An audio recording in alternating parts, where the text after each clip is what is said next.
Quand quelqu'un t'attaque, te critique ou essaie de te rabaisser, ton premier réflexe est presque toujours le même, te défendre. Tu veux expliquer, justifier, prouver que tu as raison. Tu veux montrer que l'autre a tort. C'est une réaction humaine, instinctive. Mais c'est aussi, paradoxalement, l'une des plus grandes erreurs que tu puisses faire. Car chaque fois que tu te défends, tu entres dans le jeu de ton adversaire. Et ce jeu est simple. Plus tu te justifies, plus tu sembles coupable. Plus tu expliques, plus tu parais faible. Plus tu te débats, plus l'autre prend le contrôle de la situation. Les grands stratèges l'ont compris depuis longtemps. Et parmi eux, un nom revient souvent. Machiavel. Il avait observé une vérité dérangeante sur la nature humaine. Les gens ne respectent pas celui qui se défend constamment. Ils respectent celui qui reste calme quand il est attaqué. Si tu veux apprendre à maîtriser les stratégies psychologiques que la plupart des gens ignorent complètement. Abonne-toi maintenant à la chaîne, parce qu'ici on explore les secrets du pouvoir, de l'influence et de la psychologie humaine que peu de personnes osent expliquer. Et dis-moi dans les commentaires, je choisis le silence stratégique. Je veux voir combien de stratèges regardent cette vidéo jusqu'au bout, parce que le silence crée un mystère, et le mystère crée du pouvoir. Imagine cette scène.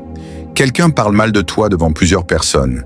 Il te critique, il te provoque. Tous les regards se tournent vers toi. Tout le monde attend ta réaction. Si tu te mets à expliquer, à argumenter, à te justifier, quelque chose de subtil se produit dans l'esprit des observateurs. Même si tu as raison, ton énergie trahit une chose. Tu ressens le besoin de te défendre. Et dans la psychologie humaine, celui qui ressent ce besoin semble déjà en position inférieure. Mais si, au contraire, tu restes calme, si tu ne dis presque rien, si tu observes simplement la scène avec un léger sourire, alors une tension étrange apparaît dans la pièce. Parce que les gens ne comprennent pas. Pourquoi ne réagit-il pas?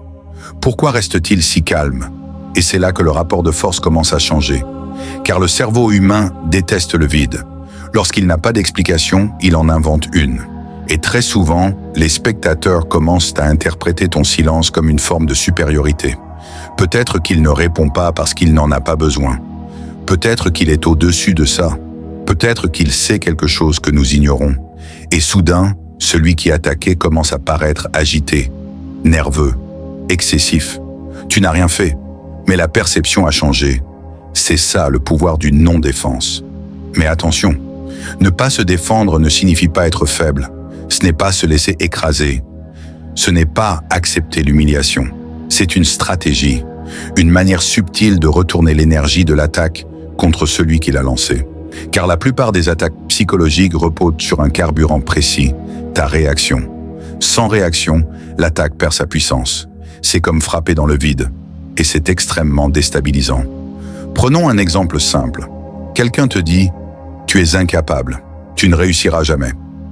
Si tu réponds immédiatement « Ce n'est pas vrai, tu te trompes, je travaille dur », tu viens de confirmer quelque chose dans son esprit. Ces mots t'ont atteint.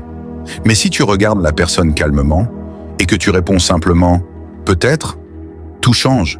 La personne ne sait plus quoi faire parce qu'elle s'attendait à une bataille, pas à un mur. Cette technique repose sur une réalité profonde de la psychologie humaine. Les gens provoquent pour obtenir une réaction émotionnelle. Lorsqu'ils ne l'obtiennent pas, leur stratégie s'effondre. C'est pour cela que les individus vraiment puissants semblent souvent presque impassibles face aux critiques. Ils savent quelque chose que la plupart ignorent. Chaque réaction émotionnelle que tu offres devient une information que l'autre peut utiliser contre toi. Ta colère révèle tes faiblesses. Ta justification révèle tes insécurités. Ton besoin d'être compris révèle ton besoin d'approbation. Et dans un monde de stratégie sociale, ces informations sont des armes. Mais lorsque tu refuses de te défendre, tu refuses aussi de donner ces armes. Et soudain, l'autre se retrouve dans le noir. Il ne sait plus comment t'atteindre. Machiavel observait que le pouvoir repose souvent moins sur ce que tu fais que sur ce que les autres perçoivent. Et la perception la plus puissante est celle-ci, l'indifférence face à l'attaque. Parce que dans l'esprit humain, quelqu'un qui reste calme face à l'agression semble posséder un statut supérieur. Regarde les figures d'autorité. Un roi ne se justifie pas devant chaque critique. Un leader ne répond pas à chaque provocation. Pourquoi? Parce qu'ils comprennent une règle fondamentale. Répondre à tout le monde te place au même niveau que tout le monde. Le silence, lui, crée une distance. Et cette distance crée du respect. Mais il y a un autre mécanisme encore plus subtil derrière cette stratégie. Lorsque tu te défends, tu acceptes implicitement le cadre de l'attaque. Par exemple, si quelqu'un dit « tu es incompétent » et que tu réponds « non, je suis compétent, regarde ce que j'ai fait ». Tu es déjà entré dans le cadre imposé par l'autre. Tu es en train de débattre sur le terrain qu'il a choisi. Mais lorsque tu ne te défends pas, tu refuses ce cadre. Tu ne joues pas à son jeu. Et cela crée une sensation étrange chez l'attaquant. Il perd le contrôle de la conversation. Ce phénomène s'appelle la rupture de scénario. Chaque interaction sociale suit un scénario invisible. Une attaque appelle normalement une défense. Mais lorsque la défense n'arrive pas, le scénario se brise. Et dans ce moment de confusion, le pouvoir change souvent de camp. Imagine un boxeur qui frappe dans le vide encore et encore. Au début, il est confiant, mais après plusieurs coups sans impact, il commence à perdre son rythme. Il se fatigue, il doute. C'est exactement ce qui se passe dans les conflits psychologiques. La personne qui attaque s'attend à une résistance. Si elle ne la trouve pas, elle commence à se battre contre elle-même. Et souvent, elle finit par se ridiculiser seule. Mais cette stratégie exige une maîtrise rare, le contrôle émotionnel, parce que rester silencieux quand quelqu'un te provoque est extrêmement difficile. Ton ego veut répondre, ton instinct veut prouver ta valeur, ton orgueil veut gagner le débat. Mais la vraie puissance consiste parfois à ne pas jouer la partie. Les maîtres de la stratégie sociale savent qu'il existe deux types de victoires. La victoire bruyante et la victoire silencieuse. La victoire bruyante est celle des disputes, des arguments, des explications interminables. Elle donne l'illusion de gagner, mais elle consomme ton énergie et expose tes faiblesses. La victoire silencieuse, elle, est différente. Tu restes calme, tu observes, tu laisses l'autre révéler sa nature. Et plus il parle, plus il s'expose. C'est là qu'apparaît un phénomène fascinant. Dans un conflit, celui qui parle le plus perd souvent le plus. Parce que chaque mot peut être utilisé, chaque émotion peut être interprétée, chaque justification peut être retournée. Le silence, lui, est presque impossible à attaquer. Comment combattre quelqu'un qui ne se bat pas? Comment manipuler quelqu'un qui ne réagit pas? C'est pour cette raison que certaines des personnes les plus influentes dans l'histoire ont cultivé une qualité particulière, une présence calme et presque mystérieuse. Quand elles étaient attaquées, elles répondaient rarement immédiatement. Elles laissaient le temps agir. Et le temps est souvent le meilleur allié du stratège. Car dans la chaleur d'un conflit, les émotions dominent. Mais lorsque tu refuses de réagir immédiatement, tu laisses l'émotion de l'autre se consumer. Et après quelques minutes, quelques heures, parfois quelques jours, la même attaque perd de sa force. Les gens commencent à oublier. Ou pire pour ton adversaire, ils commencent à douter de lui. Pourquoi était-il si agressif? Pourquoi semblait-il si en colère? Peut-être qu'il exagérait. Peut-être qu'il cherchait un conflit. Et sans que tu aies prononcé un seul mot, la perception publique commence à basculer. C'est la magie froide de la stratégie machiavélienne. Elle ne cherche pas toujours à gagner immédiatement. Elle cherche à gagner dans la perception. Parce qu'en réalité, dans la plupart des situations sociales, ce n'est pas la vérité qui décide du résultat, c'est l'image. Et l'image d'une personne calme face à l'attaque est incroyablement puissante. Elle suggère le contrôle, elle suggère la confiance, elle suggère une force intérieure que les autres ressentent instinctivement. Mais il y a encore une dimension plus profonde dans cette stratégie. Lorsque tu refuses de te défendre, tu obliges les autres à réfléchir. Et la réflexion peut devenir ton meilleur allié. Parce que l'esprit humain déteste l'injustice évidente. Si quelqu'un t'attaque brutalement et que tu restes calme, les spectateurs commenceront souvent à ressentir une sympathie naturelle pour toi. Ils ne veulent pas soutenir l'agresseur. Ils veulent soutenir la personne qui garde sa dignité. Et sans effort apparent, tu deviens la figure la plus forte dans la pièce. C'est un paradoxe fascinant. La non-défense peut devenir la forme la plus subtile de domination. Mais cette technique devient encore plus puissante lorsque tu comprends un dernier secret. Ne pas se défendre ne signifie pas ne jamais agir. Cela signifie choisir le moment. Le moment est l'arme secrète du stratège. Au lieu de réagir dans la chaleur du conflit, tu attends, tu observes, tu laisses les émotions retomber. Et lorsque le moment est parfait, tu agis avec précision. Une seule phrase, un seul geste, une seule décision. Et soudain, tout le monde comprend ce qui s'est réellement passé. C'est comme une pièce d'échecs jouée en silence. Les amateurs attaquent immédiatement. Les maîtres attendent, parce qu'ils savent que la meilleure réponse n'est pas toujours la plus rapide. C'est celle qui arrive quand l'adversaire ne s'y attend plus. Et c'est à ce moment précis que la situation peut complètement se retourner. Mais pour comprendre comment utiliser cette stratégie dans les situations les plus difficiles, il faut explorer les mécanismes invisibles qui transforment le silence en pouvoir. Et c'est là que le véritable secret commence. Le véritable pouvoir de cette stratégie apparaît lorsque tu comprends une vérité que peu de personnes acceptent. Dans la plupart des conflits, l'objectif de l'autre n'est pas de trouver la vérité, mais de provoquer une réaction. Les attaques, les critiques, les provocations suivent presque toujours la même mécanique. Elles sont comme un hameçon jeté dans l'eau. Et ta réaction est le poisson. Lorsque tu te défends immédiatement, tu mords à l'hameçon. Tu entres dans un combat émotionnel qui n'était peut-être même pas nécessaire. Mais lorsque tu refuses de réagir, l'hameçon reste dans l'eau. Et soudain, l'autre ne sait plus quoi faire. C'est une sensation extrêmement inconfortable pour quelqu'un qui cherche à provoquer. Parce que la provocation n'a de valeur que si elle déclenche une émotion. Sans émotion, elle devient vide. Et le vide est l'ennemi de celui qui cherche le conflit. C'est pour cette raison que les personnes qui manipulent les autres utilisent presque toujours la même tactique. Elles poussent l'autre à réagir trop vite. La vitesse est l'allié de l'émotion. La lenteur est l'allié de la stratégie. Lorsque quelqu'un t'attaque, il espère que tu répondras immédiatement.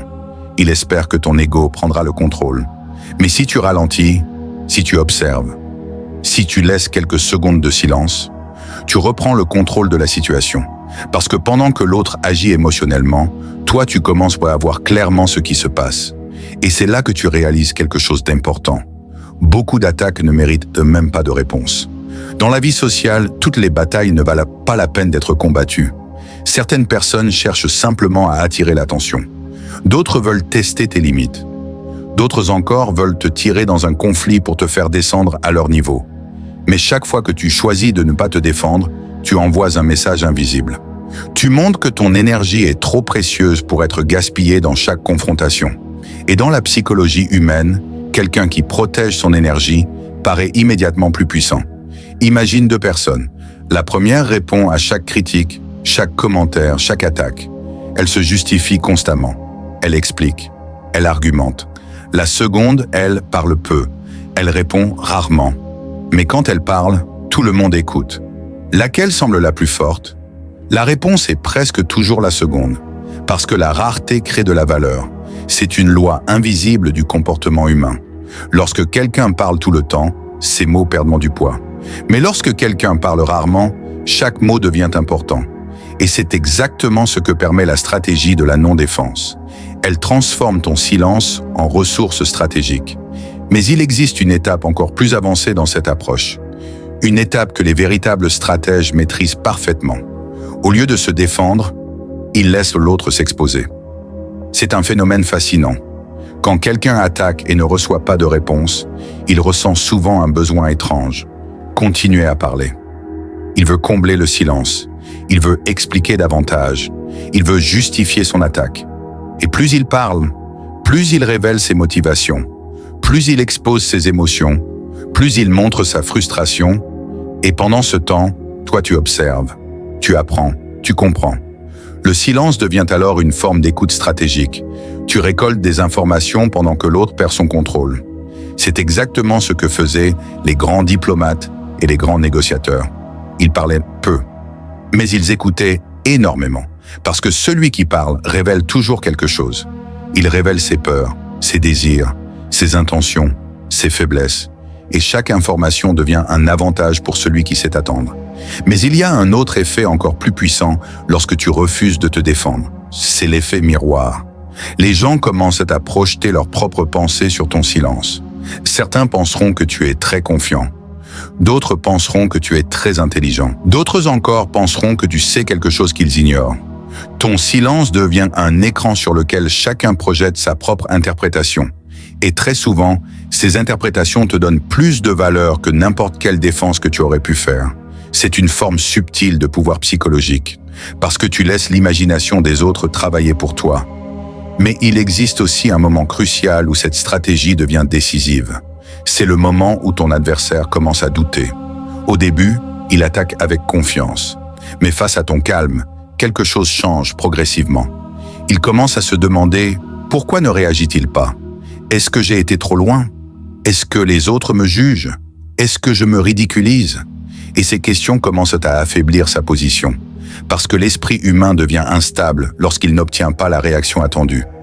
Le doute apparaît, l'hésitation apparaît. Et dans ce moment de fragilité, le rapport de force peut complètement basculer. C'est là que le silence devient une arme invisible, une arme qui agit sans bruit, une arme qui ne laisse aucune trace évidente, mais qui transforme profondément la dynamique entre les personnes. Cependant, il faut comprendre une chose essentielle. Cette stratégie fonctionne uniquement si ton silence est accompagné d'une attitude intérieure solide.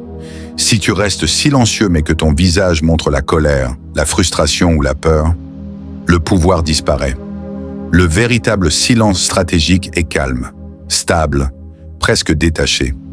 Il montre que tu contrôles tes émotions. Et dans la hiérarchie sociale inconsciente, celui qui contrôle ses émotions semble toujours supérieur à celui qui les perd. C'est pour cela que tant de leaders entraînent leur capacité à rester calme dans les situations tendues. Parce que le calme est contagieux, mais l'agitation l'est aussi. Et la personne qui reste calme influence souvent l'état émotionnel de toute la pièce. Mais il existe encore un dernier secret dans cette stratégie, un secret que peu de personnes comprennent vraiment. Le silence ne sert pas seulement à éviter les conflits inutiles. Il sert aussi à préparer une réponse beaucoup plus puissante. Parce que lorsque tu refuses de te défendre immédiatement, tu gagnes quelque chose de précieux, le temps. Et le temps te permet de réfléchir, d'analyser, de choisir la meilleure manière d'agir. Au lieu de répondre avec émotion, tu peux répondre avec précision. Et la précision est bien plus dangereuse que la réaction. Imagine quelqu'un qui t'attaque publiquement. Au lieu de te défendre sur le moment, tu restes calme. Tu laisses la situation passer. Puis, quelques jours plus tard, dans un contexte différent, tu agis. Peut-être par une décision, peut-être par un succès, peut-être par une simple phrase parfaitement placée. Et soudain, tout le monde voit la situation sous un angle différent. L'attaque passée paraît insignifiante. Ton calme paraît puissant. Et ton adversaire paraît impulsif. C'est la différence entre jouer au niveau émotionnel et jouer au niveau stratégique. La plupart des gens vivent leurs conflits comme des batailles immédiates. Ils veulent gagner sur le moment. Mais les véritables stratèges jouent une partie beaucoup plus longue. Ils comprennent que la perception, le timing et le contrôle émotionnel sont souvent plus importants que les mots eux-mêmes. Et c'est pour cela que la non-défense peut transformer complètement une situation. Elle ne consiste pas à fuir. Elle consiste à choisir le terrain. Au lieu de combattre là où l'autre veut, tu combats là où toi tu veux. Et très souvent, ce terrain est invisible. C'est le terrain de la perception, le terrain du temps, le terrain de la psychologie humaine. Et lorsque tu maîtrises ces trois éléments, tu n'as plus besoin de te défendre constamment. Parce que ta présence, ton calme et ton intelligence stratégique parlent déjà pour toi. C'est à ce moment précis que la situation se renverse. L'attaque qui devait t'affaiblir devient la preuve de ta maîtrise. Le conflit qui devait te piéger devient une démonstration de ton contrôle. Et ceux qui observaient comprennent soudain quelque chose d'essentiel. La véritable puissance n'est pas de répondre à chaque attaque. La véritable puissance est de choisir celle qui mérite vraiment une réponse et d'ignorer toutes les autres. Si cette vidéo t'a ouvert les yeux sur le pouvoir du silence et de la stratégie, alors abonne-toi maintenant. Parce que les prochaines vidéos vont t'enseigner des techniques encore plus puissantes pour reprendre le contrôle dans toutes les situations. Et avant de partir, écris dans les commentaires « Le silence est mon pouvoir ». Je lis toujours les commentaires et je veux savoir qui a vraiment compris la leçon cachée derrière cette vidéo.